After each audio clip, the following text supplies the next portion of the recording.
നമസ്കാരം. ആസ്ട്ര യൂണിവേഴ്സിൻ്റെ പുതിയൊരധ്യായത്തിലേക്ക് ഏവർക്കും ഹൃദ്യമായിട്ടുള്ള സ്വാഗതം. നമ്മളിന്നിവിടെ നോക്കുന്നത് നാഗാരാധനയെ പറ്റിയിട്ടാണ്. ആരൊക്കെയാണ് നാഗങ്ങളെ പ്രീതിപ്പെടുത്തേണ്ടത്,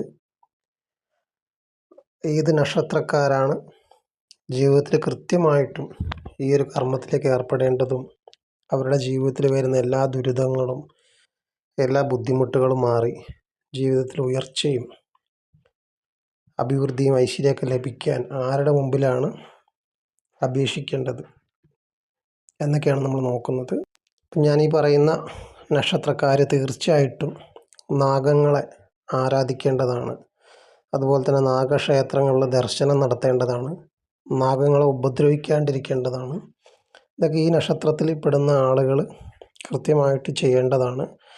അത്തരത്തിലല്ലാതെ നമ്മൾ ഏത് മന്ത്രങ്ങൾ ജപിച്ചാലും, നമ്മൾ എത്ര ക്ഷേത്രത്തിൽ ദർശനം നടത്തിയാലും ജീവിതത്തിൽ നാഗങ്ങളെ പ്രീതിപ്പെടുത്തേണ്ട ആളുകൾ കൃത്യമായിട്ട് ഈ ഒരു കർമ്മത്തിലൂടെ അല്ലാതെ അവരുടെ ജീവിതം അവർ ആഗ്രഹിക്കുന്ന രീതിയിലേക്കുള്ള ഒരു ഉയർച്ചയിലേക്ക് പോകുകയില്ല. അപ്പോൾ അത്തരത്തിലുള്ള നക്ഷത്രക്കാർ ഇതാണ്: ഭരണി, പൂരം, പൂരാടം, രോഹിണി, അത്തം, തിരുവോണം, ആയില്യം, തൃക്കേട്ട, രേവതി എന്നിവയാണ് ആ നക്ഷത്രക്കാർ.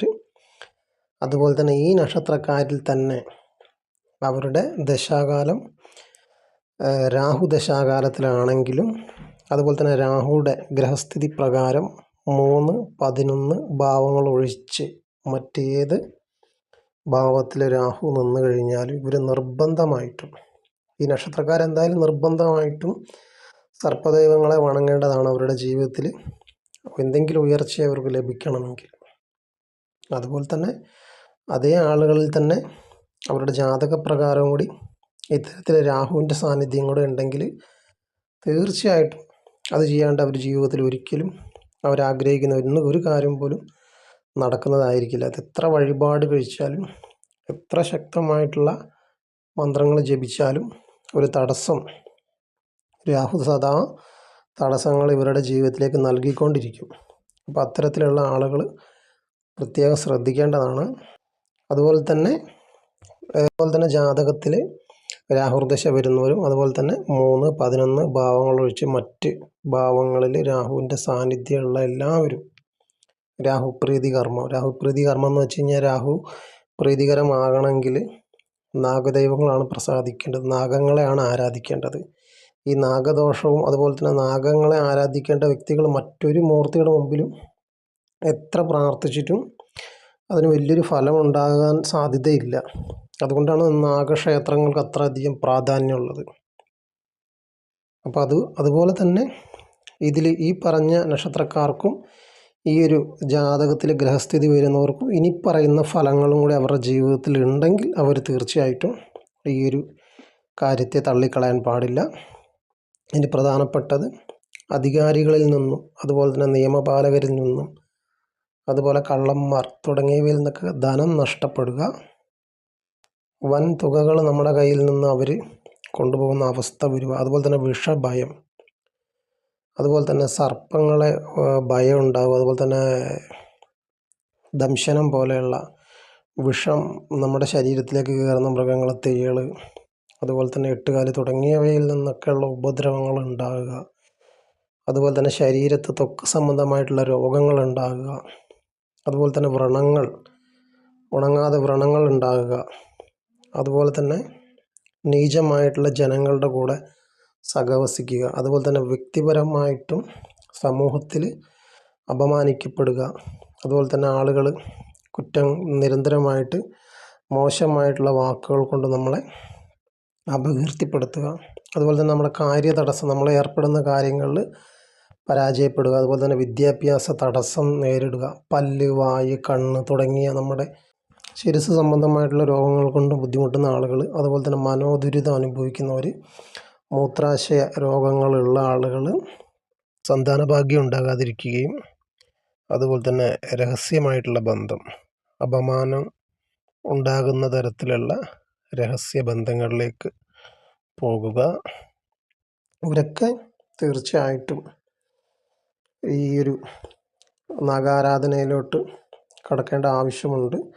അത്തരത്തിൽ ഈ നക്ഷത്രക്കാർക്ക് അത്തരത്തിലുള്ള ബുദ്ധിമുട്ടുകൾ വരുന്നവരാണെങ്കിൽ തീർച്ചയായിട്ടും മനസ്സിലാക്കുക. തീർച്ചയായിട്ടും ഈ നക്ഷത്രക്കാർ ഈ പരിഹാരങ്ങൾ ചെയ്യേണ്ടതാണ്. ഒരിക്കലെങ്കിലും ജീവിതത്തിൽ ഞാൻ ഈ പറഞ്ഞ നക്ഷത്രക്കാരും ജാതകത്തിൽ രാഹു ഇത്തരത്തിലുള്ള ഭാവങ്ങളിൽ നിൽക്കുന്ന ആളുകൾ ഒരിക്കലെങ്കിലും നാഗക്ഷേത്ര ദർശനം നടത്തേണ്ടതാണ് ആയില്യം നക്ഷത്രത്തിൽ. അതാണ് ഏറ്റവും ഉത്തമമായിട്ടുള്ള പരിഹാരം എന്നുള്ളത്. എന്തെങ്കിലും കഴിയുന്ന ഒരു വഴിപാട് ചെയ്യുകയോ അല്ലെങ്കിൽ നിത്യമായിട്ട് നാഗദൈവങ്ങളെ പ്രാർത്ഥിച്ചു വരികയോ അല്ലെങ്കിൽ നാഗഗായത്രി മന്ത്രം ജപിക്കുകയും ചെയ്തു കഴിഞ്ഞാൽ ഉത്തമമായിട്ടുള്ള ജീവിതത്തിലൊരു പരിഹാരമാണ്. അതുകൊണ്ട് നിങ്ങൾ ആഗ്രഹിക്കുന്ന രീതിയിലേക്കുള്ള ഒരു ജീവിത നിലവാരം നിങ്ങൾക്ക് ലഭിക്കുന്നതായിരിക്കും. ഗായത്രി മന്ത്രം 10 തവണ ജപിച്ചാൽ മതിയാവും.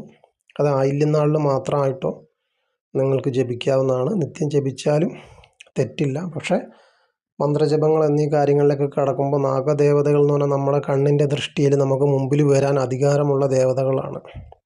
അപ്പോൾ നമ്മളെന്തെങ്കിലും മോശകരമായിട്ടുള്ള പ്രവൃത്തികളിലൊക്കെ ഏർപ്പെട്ടാൽ അല്ലെങ്കിൽ നമ്മുടെ മന്ത്രജപത്തിലൊക്കെ പിശകുകളൊക്കെ സംഭവിച്ചു കഴിഞ്ഞാൽ അതിൻ്റെ ദോഷങ്ങളൊക്കെ നമ്മളിലേക്ക് വരാതിരിക്കാൻ വേണ്ടിയിട്ടാണ് നാഗങ്ങളുടെ മന്ത്രം പ്രയോഗിക്കാൻ ആരെയും നിർബന്ധിക്കാത്തത്. എന്നിരുന്നാലും നാഗഗായത്രി ജപിക്കുന്നത് വളരെയധികം ഐശ്വര്യപൂർണ്ണമാണ്. ആയില്യം നക്ഷത്ര ദിവസം അത് ചെയ്ത് നാഗരാജാവിനെ പ്രാർത്ഥിക്കുന്നത് നാഗദോഷങ്ങൾക്കൊക്കെ ഉള്ള ഉത്തമ പരിഹാരമാണ്.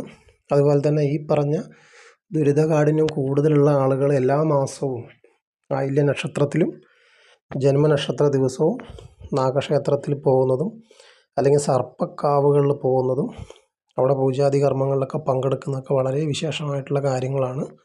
അതുപോലെ തന്നെ സർപ്പങ്ങളെ ഉപദ്രവിക്കാതെ ഇരിക്കുന്നതും അവരുടെ ജീവിതത്തിൽ ധാരാളം ഐശ്വര്യത്തെ കൊണ്ട് നൽകുന്നതായിരിക്കും. നിത്യം ഒരു നേരമെങ്കിലും നമ്മൾ എല്ലാ ദേവതകളെയും നമ്മൾ പ്രാർത്ഥിക്കുന്ന കൂട്ടത്തിൽ നാഗരാജാവിനെ വിളിച്ച് നമ്മൾ പ്രാർത്ഥിക്കണം. സംരക്ഷണം ഉണ്ടാകണമേ എന്ന് ആത്മാർത്ഥമായിട്ട് പ്രാർത്ഥിക്കുകയാണെങ്കിൽ മാത്രമാണ് ഈ നക്ഷത്രത്തിൽപ്പെടുന്ന ആളുകൾ മറ്റേത് കർമ്മം ചെയ്യുന്നതിനേക്കാളും ഉത്തമമായിട്ടുള്ള ഒരു പ്രാർത്ഥനയോ അല്ലെങ്കിൽ ഒരു മന്ത്രജപമോ അല്ലെങ്കിൽ ഒരു ക്ഷേത്ര ദർശനം ആയിരിക്കും നാഗദേവതകളുടേത്.